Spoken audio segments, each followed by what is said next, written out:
En ce moment, l'histoire la plus sous-estimée de la NBA concerne Jason Tatum. Récemment, des rumeurs ont circulé et il a littéralement dit à Shams qu'il voulait revenir cette saison. C'est un gars qui, il y a 5 mois, s'est déchiré le tendon d'Achille pendant les playoffs. Maintenant, il y a toutes ces vidéos de lui nu sur le terrain. Il fait des dunks avec le ballon de basket. Et tout à coup, les gens commencent à imaginer à quoi ressembleraient les Celtics si Jason Tatum revenait cette année. Évidemment, on ne parle pas de Jason Tatum qui reviendrait au début de la saison. Comme je l'ai dit, il s'est déchiré le tendon d'Achille il y a 5 mois. C'est hors de question. Cependant, il devient de plus en plus probable que Jason Tatum revienne en février ou mars pour monter en puissance avant les playoffs. Jason Tatum, en compétiteur, veut clairement être sur le terrain et aider l'équipe. Et si vous regardez le reste de la conférence Est, il y a potentiellement une opportunité ici pour Boston de, au moins, être un peu compétitif. Si Tatum revient, les Pacers seront faibles sans Tyrese Haliburton et ne joueront pas le haut de la conférence. Ensuite, vous regardez des équipes comme Orlando et Atlanta, qui sont des équipes montantes. Puis bien sûr, vous avez les Knicks et les Cavs en haut de la conférence Est. Je peux imaginer Jason Tatum et les Celtics croire qu'en retrouvant la forme, ils peuvent rivaliser avec toutes ces équipes en play-off. Et tout ça semble vraiment cool jusqu'à ce que vous y réfléchissiez vraiment. Pensez à ce que signifie être à 5 mois d'une rupture du tendon d'Achille. Comme je l'ai dit, il ne reviendrait pas en début d'année. Mais revenir d'une rupture du tendon d'Achille, même en 9 mois, 10 mois, ce serait complètement absurde. En général, quand on se déchire le tendon d'Achille à n'importe quel moment, on manque toute la saison suivante. Si on se blesse pendant les séries, on rate toute la saison suivante. Kevin Durant a déjà manqué plus d'1 an et demi, soit plus que ce que Jason Tatum manquerait même en revenant au début de la prochaine saison. Car la saison a été reportée pour Kevin Durant. Parce qu'on est allé dans la bulle, il y avait une certaine pression pour qu'il joue potentiellement dans la bulle, mais il est revenu. C'est l'une des récupérations du tendon d'Achille les plus réussies grâce à la patience des Nets. Et il était même plus âgé que Tatum à ce stade de sa carrière. C'est simplement l'état d'esprit des gens sur les ruptures du tendon d'Achille. C'est une blessure très grave, elle pourrait potentiellement changer le cours d'une carrière. Et l'idée que Jason Tatum veuille revenir cette saison semble acceptable. En théorie, la force de la conférence et ce qu'il pourrait apporter à l'équipe sont à considérer. Mais en pratique, c'est absolument absurde. Et il y a une raison énorme que tout le monde semble ignorer.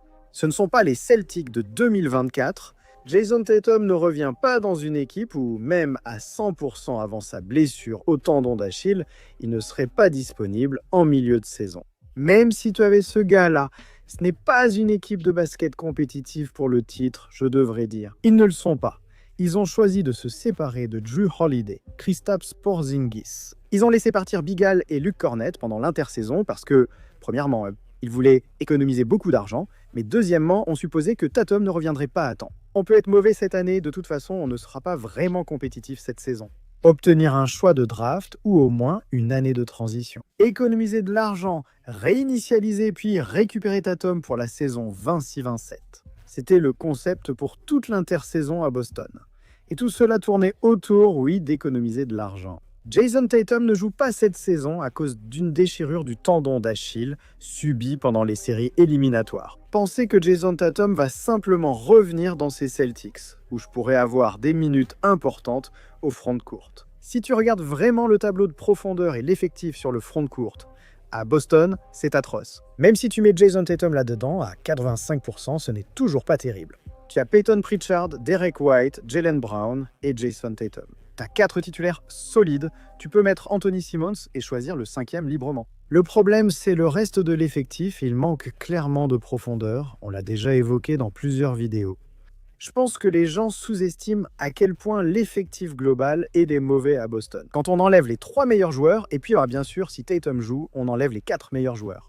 Après ça, c'est à peine un effectif de niveau NBA, si on peut même dire que c'est un effectif de niveau NBA. L'idée du retour de Tatum, c'est super, l'Est sera mauvais. Il pourrait rester compétitif, même avec un Jason Tatum à 85%, revenant tôt d'une rupture du tendon d'Achille en mars. Avec lui dans l'effectif, il ne surpasse ni Cleveland, ni New York. Je ne pense même pas qu'il soit meilleur que des équipes montantes comme Atlanta ou Orlando.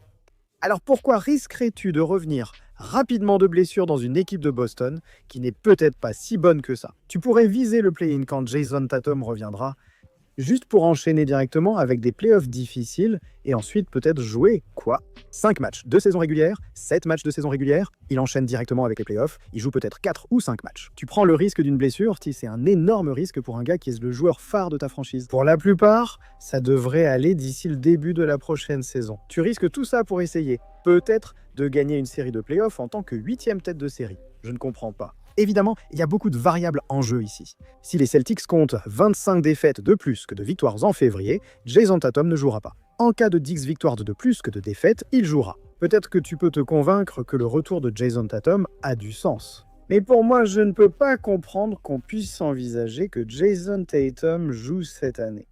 Si j'étais aux commandes des Celtics, ce qui n'est pas le cas, mon plan serait devenir vraiment mauvais. Comme Jaylen Brown tire 30 fois, peu importe. Développons ces jeunes, Baylor Scheierman aura beaucoup de temps de jeu. On gagnera sans doute 30 ou 32 matchs, même dans une conférence Est affaiblie. Peut-être un peu de chance à la loterie. En fait, on a ça de notre choix de draft cette année. Et ensuite, tu te retrouves dans une situation où tu démarres la saison 20 à 6-27. Jason Tatum Brown, quel que soit le choix de draft, tu peux dépenser plus en free agency et soudain, tout va bien. Ce serait nul de prendre une année de transition pour une équipe qui a été incroyablement compétitive ces 5 à 10 dernières années. Ouais, ce serait dommage, mais sur le long terme, ça a beaucoup plus de sens que de risquer une sorte d'image. Si Jason Tatum revient en mars, dispute quelques matchs de saison, puis rejoue en playoff et se blesse encore, et puis tout à coup, tu as tout risqué pour ne rien gagner du tout. Et la situation dans laquelle tu étais quand il s'est déchiré le tendon d'Achille la première fois, tu te retrouves exactement dans la même situation et le compteur repart complètement à zéro. Je ne comprends pas, je ne comprendrai jamais. Je comprends la logique que la conférence n'est pas aussi bonne, mais je ne pense pas que tu réalises à quel point cette version des Celtics est mauvaise, même avec Tatum. Je dirais que la seule chose qui aurait du sens ici, c'est quelque chose comme ce que les Pacers ont fait avec Paul George après sa grave blessure à la jambe en jouant pour l'équipe des États-Unis. Il a joué environ 8 matchs à la fin d'une saison. Pour qu'il retrouve le rythme et la motivation durant sa rééducation, comme une lumière au bout du tunnel. Et c'est vers ça que tu travailles et que tu progresses. Donc, dans un scénario où les Celtics tournent autour de 50% de victoires, je comprends la logique de faire jouer Tatum 15 ou 21 minutes par match à ce stade de sa récupération. Tu veux lui donner un peu de temps de jeu, tu veux qu'il se réhabitue à jouer. D'accord, je peux comprendre ça un peu. Je le ferai quand même s'asseoir toute l'année, même s'il veut jouer. J'adore son esprit de compétition. Mais ça n'a absolument aucun sens pour un gars qui va toucher plus de 60-70 millions de dollars pour les prochaines saisons.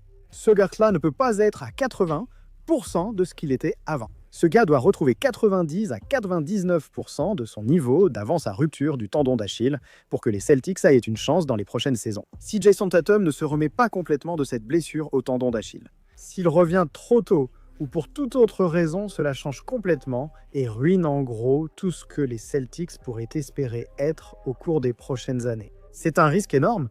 À mon avis, c'est beaucoup trop risqué. Et c'est absolument absurde d'envisager de faire jouer Jason Tatum cette année. S'il s'était déchiré le tendon d'Achille en octobre ou décembre dernier, on pourrait en parler. Il s'est blessé au tendon pendant les playoffs et 5 mois après, on parle encore de son retour. Impossible.